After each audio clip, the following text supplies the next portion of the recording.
নমস্কার, শিব শক্তি অ্যাস্ট্রো চ্যানেলে সকলকে স্বাগত জানাই। আশা করি সকলে আপনারা ভালো আছেন, ভালো থাকুন, সুস্থ থাকুন। মাসিক রাশিফলের ভিডিওর আজকের আলোচনার বিষয় হচ্ছে মিথুন রাশি এবং লগ্নের জাতক জাতিকাদের আগামী সেপ্টেম্বর মাসটা কেমন যাবে সেই নিয়েই আজকের ভিডিওই পুঙ্খানুপুঙ্খ আলোচনা করব। সঙ্গে থাকছে নাক্ষত্রিক বিশ্লেষণ এবং সেই সঙ্গে প্রতিকার। অবশ্যই আপনারা ভিডিওটিকে শেষ পর্যন্ত দেখতে থাকুন।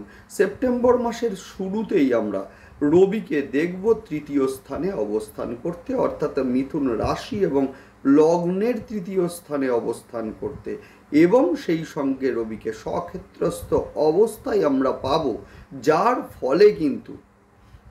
ফলে কিন্তু এই সময়ে যোগাযোগ অবশ্যই বৃদ্ধি পাবে এবং সেই সঙ্গে পুরনো আত্মবিশ্বাস সেইটা কিন্তু মিথুন রাশি এবং লগ্নের জাতক জাতিকারা ফিরে পাবেন। সেই সঙ্গে আমরা দেখব যে সোশ্যাল মিডিয়ায় যারা আছেন এদের ক্ষেত্রে কিন্তু জনপ্রিয়তা এই সময় অনেকাংশে বাড়বে। সেই সঙ্গে রাজনৈতিক প্ল্যাটফর্মে যারা আছেন এদের ক্ষেত্রে উন্নতি সেইটাও কিন্তু আমরা এই সময়ে লক্ষ্য করব। সেই সঙ্গে আমরা দেখব যে মূলত চতুর্থ স্থানে শুক্রদেবের অবস্থান, অর্থাৎ বাড়ি বা গৃহ যারা পরিবর্তন করতে চাইছেন এদের ক্ষেত্রে সময়টা যথেষ্ট শুভ। তবে শিক্ষার্থীদের ক্ষেত্রে কিছুটা মানসিক চঞ্চলতার শিকার সেইটা যেমন এই সময়ে লক্ষ্য করা যাবে, একইভাবে আমরা লক্ষ্য করব যে মূলত এই সময়ে পুরনো প্রেম ফিরে আসতে।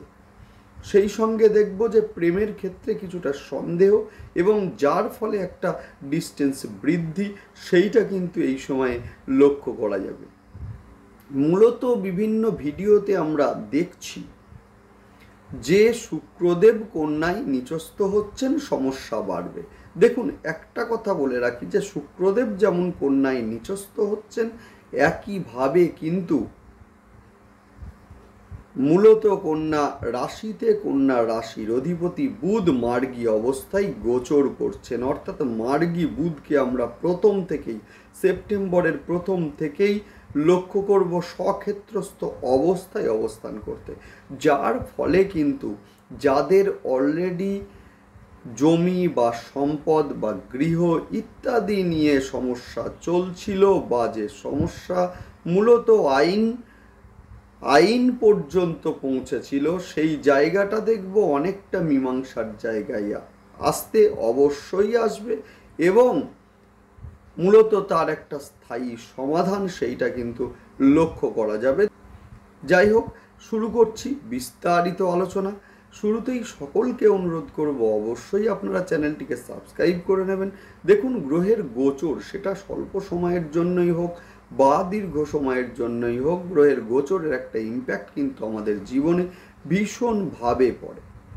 সুতরাং যে কোনো সিদ্ধান্ত নেওয়ার পূর্বে কিন্তু গ্রহের গোচর সেটা অবশ্যই দেখা উচিত, না হলে কিন্তু আমাদের জীবনে সমস্যা একটার পর একটা লেগেই থাকবে। সুতরাং গ্রহের গোচর দেখে আপনারা সিদ্ধান্তগুলো নিন এবং সেই মতো কর্মপদ্ধতিগুলোকে সাজান।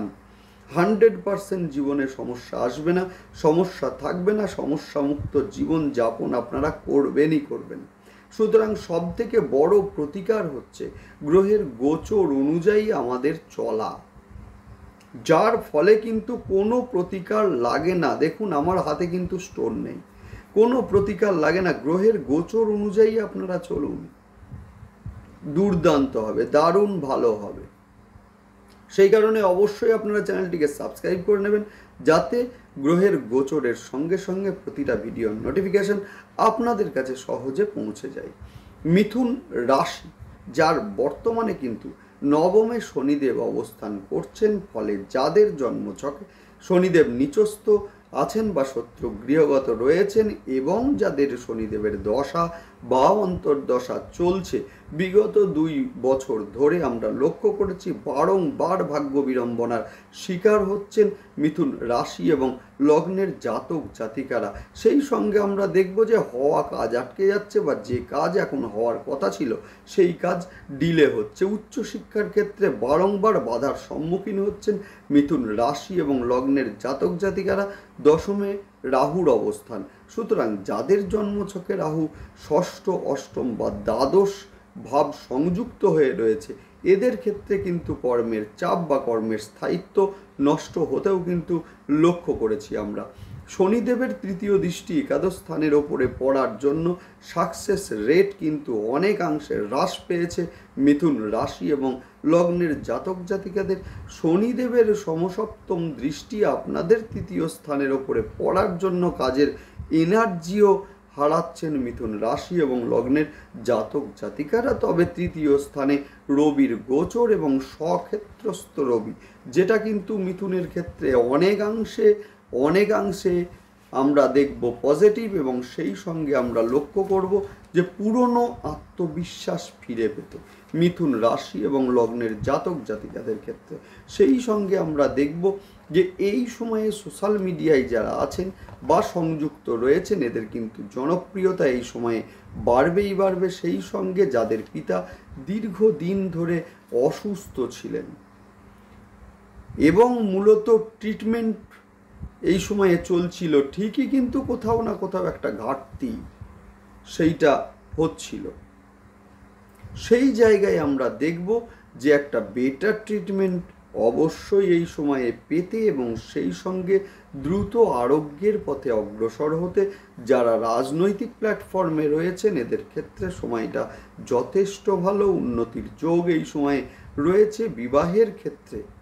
বিবাহের ক্ষেত্রে বলবো, এতদিন মনের মতো যোগাযোগ হচ্ছিল না, এবারে কিন্তু সেই যোগাযোগ আমরা লক্ষ্য করব। চতুর্থ স্থানে শুক্রদেবের নিচস্থ অবস্থায় অবস্থান এবং সেই সঙ্গে শুক্রদেবের সঙ্গে কেতুদেবের একটা জুতি, যার ফলে কিন্তু শিক্ষার্থীদের ক্ষেত্রে মানসিক চঞ্চলতা যেমন বৃদ্ধি পাবে, একইভাবে পড়ায় মনোযোগের অভাব সেইটাও কিন্তু এই সময়ে লক্ষ্য করা যাবে।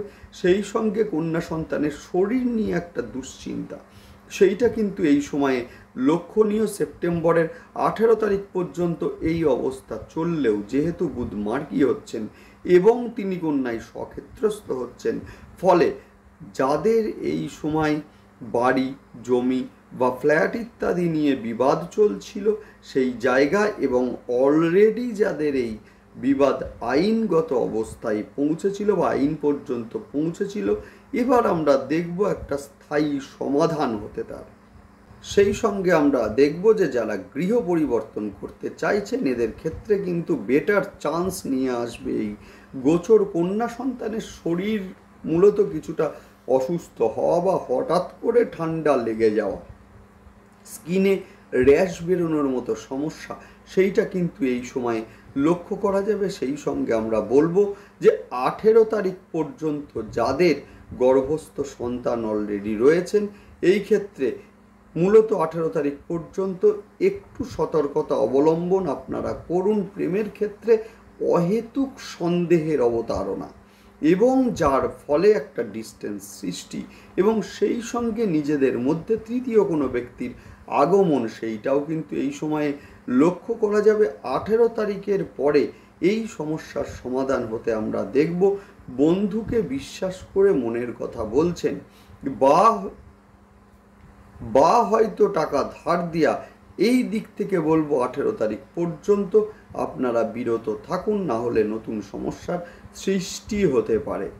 সেই সঙ্গে আমরা দেখব যে এই মাসে মিথুনের জন্য সবচেয়ে বড় সুখবর সেটা হচ্ছে একাদশপতি মঙ্গলের গোচর।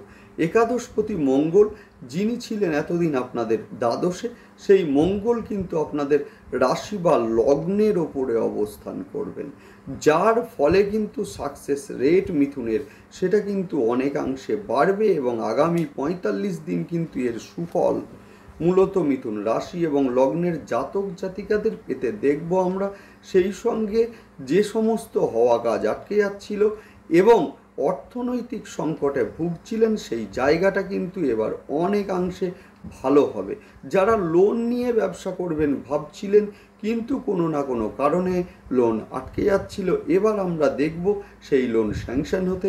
যারা বাড়ি, জমি, ফ্ল্যাট ইত্যাদি মূলত ক্রয় বিক্রয়ের সঙ্গে যুক্ত আছেন বা বাড়িতে হয়তো কোনো ছোটোখাটো কারখানা আছে বা ওয়েল্ডিংয়ের কাজের সঙ্গে যুক্ত, এদের ক্ষেত্রে এই সময়টা যথেষ্ট শুভ। বুধের মার্গী হওয়ার সঙ্গে সঙ্গে মায়ের শারীরিক উন্নতি সেইটাও আমরা লক্ষ্য করব, অর্থাৎ যাদের মা অসুস্থ আছেন এবার একটা বেটার ট্রিটমেন্ট এবং এই সময়ে দ্রুত আরোগ্য সেইটাও কিন্তু লক্ষ্য করা যাবে। যারা শেয়ারে ইনভেস্ট করতে চাইছেন এদের ক্ষেত্রে বলবো স্বল্পমেয়াদী শেয়ারের ক্ষেত্রে আগামী 18 তারিখ পর্যন্ত ভালো করে বুঝে শুনে তারপর ইনভেস্ট করবেন। দীর্ঘমেয়াদী শেয়ারের ক্ষেত্রে সময়টি যথেষ্ট শুভ। নেক্সট আলোচনা করব নাক্ষত্রিক বিশ্লেষণ নিয়ে। শুরুতেই বলবো মৃগশীর্ষা নক্ষত্রের জাতক জাতিকাদের, সেটা হচ্ছে যে কাজের সাকসেস এই সময়ে আসবে। মৃগশীর্ষা নক্ষত্রের জাতক জাতিকাদের যারা জমি বাড়ি ফ্ল্যাট কিনতে চাইছেন এদের ক্ষেত্রে শুভ। এই সময়ে রাগ নিয়ন্ত্রণে রাখুন। হঠাৎ করেই শরীরে চোট আঘাত লাগা বা রক্তপাতের সম্ভাবনা এই সময়ে রয়েছে। নেক্সট আলোচনা করব আদ্রা নক্ষত্রের জাতক জাতিকাদের।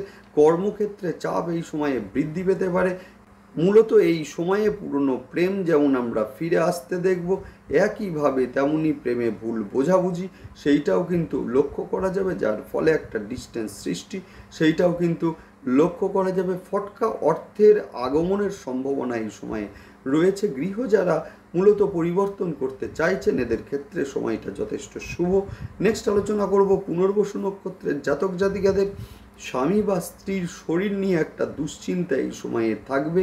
সেই সঙ্গে মূলত কর্মপ্রাপ্তির সম্ভাবনা কিন্তু এই সময়ে মূলত পুনর্বসু নক্ষত্রের জাতক জাতিকাদের যথেষ্টই রয়েছে। সেই সঙ্গে কর্মের কারণে ট্রান্সফার বা কর্মের কারণে যারা বিদেশে যেতে চাইছেন এই সময়টা যথেষ্ট শুভ। নেক্সট আলোচনা করব প্রতিকার নিয়ে। মঙ্গলের গোচর, একাদশ স্থানের অধিপতি মঙ্গলের গোচর, অর্থাৎ মঙ্গল যাদের জন্মছকে নিচস্থ রয়েছেন বা শত্রু গৃহগত রয়েছেন এদের ক্ষেত্রে বলবো মা বগলামুখীর ধ্যান মন্ত্র আপনারা অবশ্যই পাঠ করুন এবং মা বগলামুখীর যদি ছবি বা মূর্তি বাড়িতে থাকে হলুদ ফুল অর্পণ করুন। দুর্দান্ত রেজাল্ট আপনারা অবশ্যই পাবেন। সেই সঙ্গে বলবো রবি যাদের খারাপ রয়েছে, জন্মছকে নিচস্থ রয়েছে বা শত্রু গৃহগত রয়েছে, স্নানের পরে সূর্যার্ঘ্য দিন এবং মূলত তামার গ্লাসে জল খাওয়া অভ্যাস করুন। দুর্দান্ত রেজাল্ট আপনারা পাবেন। এবং যেহেতু চতুর্থে শুক্রদেবের অবস্থান এই সময়ে নোংরা বা ছেঁড়া পোশাক বর্জন করুন, একটু পারফিউম ইউজ করুন। এবং যদি কারোর জন্মছকে শুক্রদেব মূলত খারাপ অবস্থায় থাকে বা নিচস্থ থাকে বা শত্রু গৃহগত থাকে এই ক্ষেত্রে বলবো মূলত ছয়মুখী রুদ্রাক্ষ আপনারা শোধন করে ধারণ করুন। দুর্দান্ত রেজাল্ট আপনারা পাবেন। যাই হোক, ভালো থাকুন, সুস্থ থাকুন এবং সেই সঙ্গে অবশ্যই আপনারা চ্যানেলটিকে সাবস্ক্রাইব করে নেবেন। নমস্কার।